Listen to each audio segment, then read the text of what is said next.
that planet would need to have a moon the size of our moon that could stabilize the Earth's tilt and axis. It would need to be just the right amount of internal spin and generate just the right amount of internal heat so that you could have plate tectonics recycling. Our Earth is a giant recycling plant. It would have to be. If it were too small, then it would not generate enough of a magnetic field to shield us from the powerful solar wind that would blow our atmosphere off and kill every life on Earth. All of these constants have to be met. It would have to have just the right ratio of liquid water to land so that all the complex ecosystems could benefit from each other and make life possible. Our solar system happens to be in a particularly uncrowded section in our galaxy where we can view life and habitability is optimized, but the threats to us are minimized. This is just a sample of all the physical constants that need to synchronize perfectly to make life possible. I think that's evidence of design. Life on Earth is balanced on a razor's edge. The third evidence that they used was the discoverability of the cosmos. As it turns out, the very conditions that you would need to make our planet habitable are the same conditions that you would need to make our cosmos discoverable. Same conditions. In fact, they mentioned in the Privileged Planet, Richards and Gonzalez mentioned the fact of the lunar eclipse.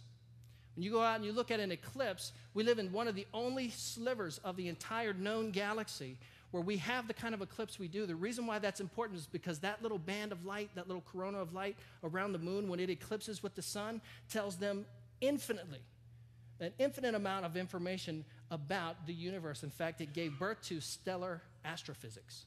There you go. Now you know. So, but we happen to be just situated in just the right place where the universe is not just habitable, or our world is not just habitable, but it is discoverable. And those are the same laws that conspire with each other. In fact, I ran this little experiment. I didn't mean to do this. I thought it would just be fun. I went to the thrift store. I kind of putz around at thrift stores once in a while. I don't know if you guys do this, but I found this really big, gigantic jar. And this jar was covered with all these little weird little symbols and hieroglyphic-looking symbols. And so I bought a bunch of stuff and stuck it in this weird-looking jar with a lid.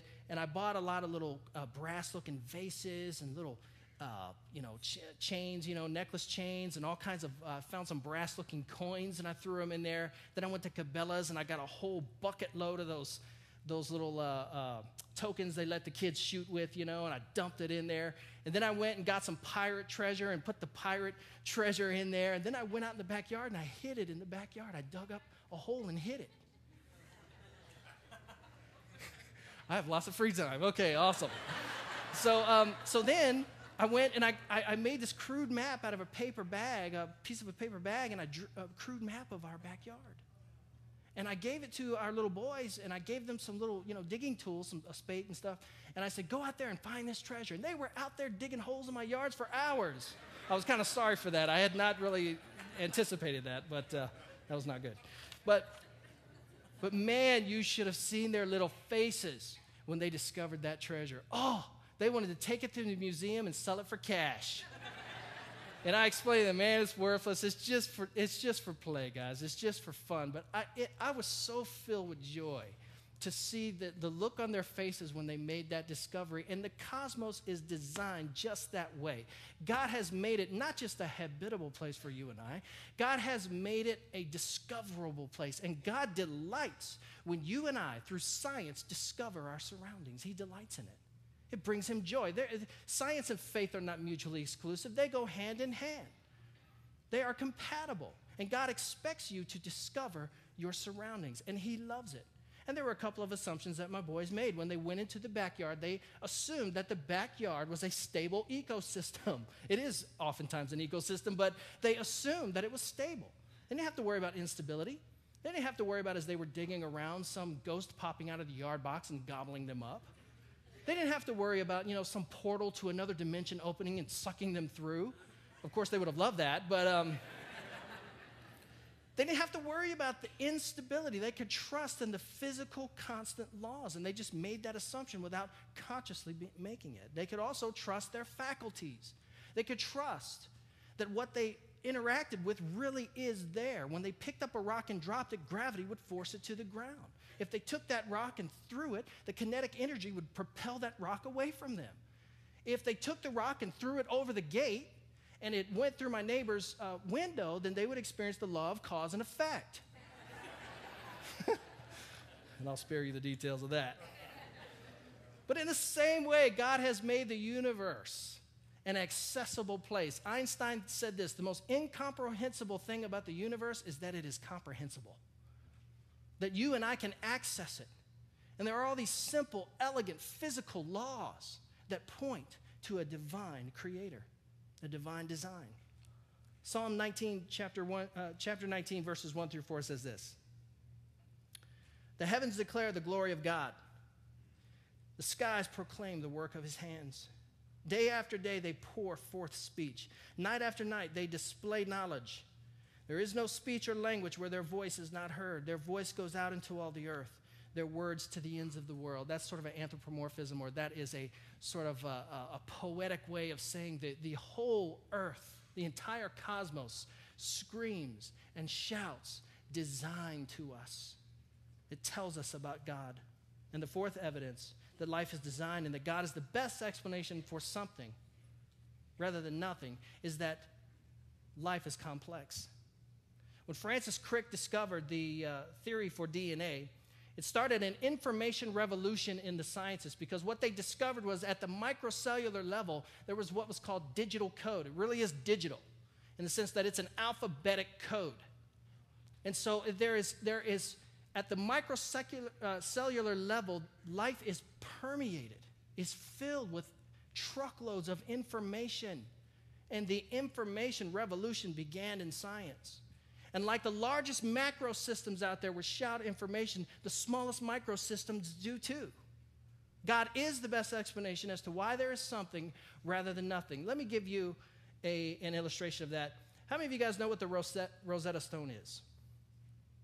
Not the computer program that teaches you Spanish. The actual Rosetta Stone was a stone that they found in the dirt. And when they dug it out, it had several languages on it. And it ended up being a translation key of hieroglyphics. But at the time, no one knew hieroglyphics.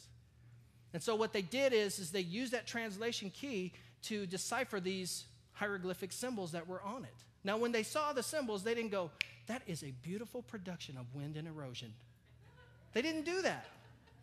Why? Because as intelligent beings, they assumed that when they came across an intelligent code, that they would know what it was. The hallmark of an intelligent being is that he can recognize intelligence when he sees it.